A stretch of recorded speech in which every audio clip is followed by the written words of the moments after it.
Canada के prime minister Justin Trudeau ने resign कर दिया है और ये एक अच्छी खबर है भारत के लिए। जस्टिन ट्रूडो का कहना है कि आप किसी और को ढूंढ लो, और जिस दिन आप किसी और को ढूंढ लोगे, मैं प्रधानमंत्री से जो पद है उससे इस्तीफा देकर नीचे उतर जाऊंगा, आप किसी और को ऊपर बैठा दीजिएगा। 2023 में जब भारत के भगोड़े और खालिस्तान के समर्थक हरदीप सिंह निज्जर की बंदूकधारियों ने कनाडा के वैंकूवर के पास हत्या कर दी थी, तो ट्रूडो ने इस हमले का आरोप भारत पर लगाया, वो भी कनाडा की संसद में जाकर। भारत का एक और जो दुश्मन है उसका खात्मा हो चुका है। उसके खात्मे की क्या वजूहात हैं? भारत के साथ एक तो जो दुश्मनी वो ले रहा था और खालिस्तानियों को सपोर्ट कर रहा था, भारत के ऊपर जो बिला वजह के इल्जामात लगाए गए, उसके साथ साथ उसकी जो है वो एलन मस्क और डोनाल्ड ट्रंप के साथ कोई ज्यादा अच्छी नहीं बन रही थी। उन्होंने स्टेट इकोनॉमी एक स्पीच देनी थी, स्पीच देने के कुछ ही घंटों पहले 5-6 घंटे पहले रिजाइन किया था, और फाइनेंस मिनिस्टर के रिजिग्नेशन के बाद एक नया फाइनेंस मिनिस्टर आ गया था, लेकिन उस फाइनेंस मिनिस्टर ने बोला था कि इकोनॉमी की सिचुएशन बहुत खराब है।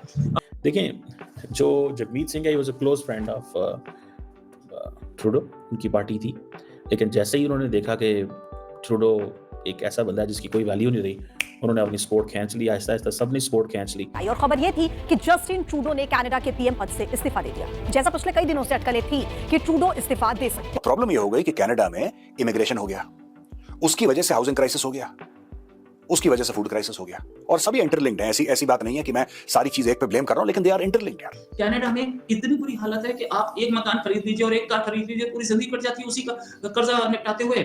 ये सिचुएशन हो गई थी। इंडिया और कनाडा का जो मेजर इशू था वो खालिस्तान मूवमेंट थी, और ये जो चीज है ये बहुत तगड़ी चीज चल रही थी।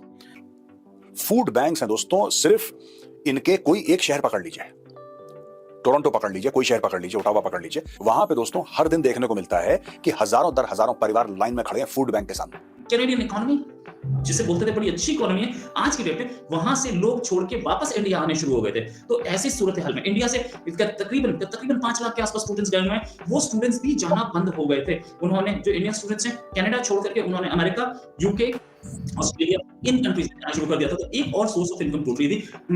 लिबरल्स पार्टियों का वैसे ही बुरे हालात हो रहे हैं पूरी दुनिया के अंदर। मैं आपको बात बताऊं, कंजर्वेटिव आ रहे हैं, पूरी दुनिया में कंजर्वेटिव आ रहे हैं। यूरोप में भी ऑलमोस्ट लिबरल्स जा रहे हैं। बड़ी मुश्किल से फ्रांस में मैरीन ले पेन को रोका है उन्होंने। और वैसा ही हुआ, अपनी ही पार्टी में आंतरिक कलह, उनके खिलाफ बढ़ते असंतोष और जनता में घटती लोकप्रियता के बीच ट्रूडो ने कुर्सी छोड़ने का फैसला लिया। जस्टिन ट्रूडो ने यह हाल कर दिया खालिस्तान प्रेम में कि अपने खुद के देश पे पेट्रोल छिड़क के उसने तीली लगा दी। ट्रूडो जो है उसने अपनी पार्टी से भी रिजाइन कर दिया, और वो कह रहा है कि मैं ज़ाहिर बात है इलेक्शन भी नहीं लड़ रहा, और अब एक नया आएगा लीडर। उन्होंने लिबरल पार्टी के नेता का पद भी छोड़ दिया। इस्तीफे से पहले उन्होंने देश को संबोधित किया, कहा कि अगले चुनाव के लिए वो अच्छा विकल्प नहीं हो सकता। फूड बैंक्स हैं कनाडा में, लंबी लंबी लाइनें हैं भैया। फूड बैंक पे सामने लोग खड़े हुए हैं, कह रहे हैं भाई साहब को दे दो यार खाने के लिए, कुछ मिल जाएगा। कह रहा था कि इंडिया के लिए बड़ी मजे की बात हो गई है, उसके लिए बहुत सारे लॉजिक है, उसके ऊपर मैं बात करूंगा। और इकोनॉमी का तो उसने अपने कंट्री का बेड़ा गर्क ही कर दिया था। बहुत सारे जो कैनेडियन हैं, मेरे जो फ्रेंड हैं, मेरे दोस्त हैं, मेरी बहनें भी हैं वहाँ पे, वो बताती हैं कि इसने जो अपने दौरे हुकूमत के अंदर बिल्कुल अपनी इकोनॉमी के ऊपर तवज्जो दी ही नहीं। सिंपल 2 बेडरूम का घर लोग नहीं खरीद पा रहे, वहाँ पे है ही नहीं अवेलेबल। डिमांड एंड सप्लाई में इतना क्या? क्योंकि हम इसको देखते हैं कि अमेरिका के अंदर भी नई लीडरशिप, कनाडा के अंदर भी नई लीडरशिप, दुनिया के सारे लीडर जा रहे हैं सिवाय नरेंद्र मोदी के। सिर्फ मोदी साहब खड़ा है अपनी जगह पे, ठीक है जी। मोदी साहब जो है वो सही टका के अपनी किस्मत जो है उसको एंजॉय कर रहा है। कोई चैलेंज नहीं है मोदी साहब के सामने। 2029 तक कमजोर अपोजिशन है, बहुत कुछ है। और उसको जो भारत की जो दुश्मनी है, खालिस्तानियों की बेवजह सपोर्ट है, और अपने मुल्क की इकोनॉमी जो है उसको उसने जो उसका बेड़ा गर्क करके रख दिया। और एक पाकिस्तान टाइप का हो गया मामला वहाँ पे कि आटे की लाइन में लोग खड़े हुए हैं। इतना बुरा हाल है कनाडा का यार। एक बड़ी तादाद में इंडियंस यही कहते हो कि बस जिनने भी मोदी साहब ने पंगा लिया फारग हुआ है, जिसने भी मोदी साहब के सामने खड़ा हुआ है वो उड़ गया, खत्म हो गया। कोशिश तो की कि वो जो है खालिस्तानियों को सपोर्ट करे, या वो भारत को जो है वो ब्लेम करे, भारत की दुश्मनी, अपने आप को हीरो वहां पर जाहिर करे कि ये देखें जी मैं भारत के मुकाबले में खड़ा हूँ।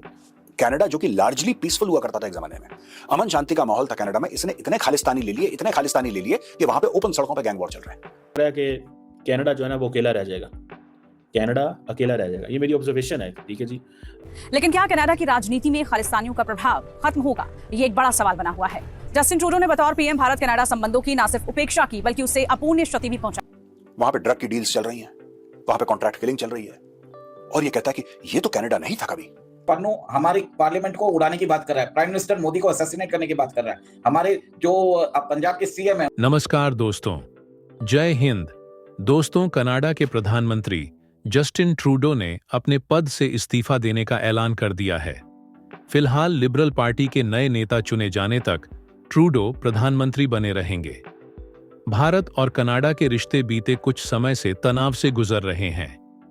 ट्रूडो के कार्यकाल में दोनों देशों के संबंध काफी ज्यादा खराब हुए।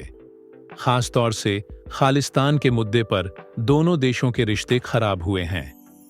तो चलिए दोस्तों, इस वीडियो में देखते हैं कि इस पर पाकिस्तानियों का क्या रिएक्शन है। उनको असैसिनेट करने की बात कर रहा है, तो इतने सारे थ्रेट्स का तो ओपनली कर रहा है, तो ऑब्वियसली इसके पीछे सीआईए है। अब सीआईए को लग गया इनकी कोई यूटिलिटी वैल्यू नहीं है, इनको हटाओ। भारत ने ऐसा कोई गलत काम इतना बड़ा कर दिया कि निज्जर को निपटा दिया वहां पे जाके, तो आप हमें प्रूफ दे दो यार। हम प्रूफ नहीं है हमारे पास कोई प्रूफ नहीं है, हमारे पास कोई सबूत नहीं है, लेकिन हम कह रहे हैं। ऐसे में क्या ट्रूडो की पार्टी लिबरल पार्टी का एक नया नेता जो कनाडा का पीएम बनेगा, दोनों देशों के संबंधों पर भरोसे का मरहम लगाएगा? ये कुछ काम के नहीं रह गए थे, तो इनको एक बलि का बकरा बना के इनको रिजाइन करवा रहे हैं। और सेकंड, आपने ये देखा है कि ये Khalistan issue was blown out of proportion. Jagmeet ने मेरे साथ गद्दारी करी है, ये तो गलत। गद्दारी वो खालिस्तानी है। ओ भाई, जो भारत माँ के साथ गद्दारी कर सकता है, कनाडा क्या बेचता है भारत के सामने? कभी देखा नहीं उमेश सर के कोई किसी जगह का प्राइम मिनिस्टर या इतनी बड़ी सीट के लोग जो हैं वो कभी जाकर ऐसे किसी लोगों का हिस्सा बने हो या जाके सपोर्ट कर रहे हो जो किसी दूसरी कंट्री में किसी किस्म का, जैसे खालिस्तान की मोमेंट में ये खड़े हुए वहां के नारे लगाते हो कनाडा में खड़े होकर, लेकिन इनको अक्सर वहां पे देखा गया। लेकिन अपने इस दावे को साबित करने के लिए उनके पास कोई सबूत नहीं था। वो सिर्फ जुबानी जमा खर्च करते गए और दोनों देशों के रिश्ते गर्त में गिरते गए। कि खालिस्तानियों की अब खैर नहीं है, ये पिटेंगे हर जगह, जैसा कि इनको पिटना चाहिए। अब हमें ये देखना है कि नेक्स्ट कौन है, यूनिस है या फिर शहबाज शरीफ है, वो हमें देखना पड़ेगा। लेकिन शहबाज शरीफ और मोहम्मद यूनुस की बात कहां से आई रोहित, ये मुझे समझ नहीं आई। इसमें कोई शक नहीं है कि ट्रूडो ने अपनी गैर जिम्मेदार नीतियों से भारत कनाडा संबंधों को काफी नुकसान पहुंचाया है। कनाडा की सिख चरमपंथी समस्या खत्म होना इतना आसान नहीं है।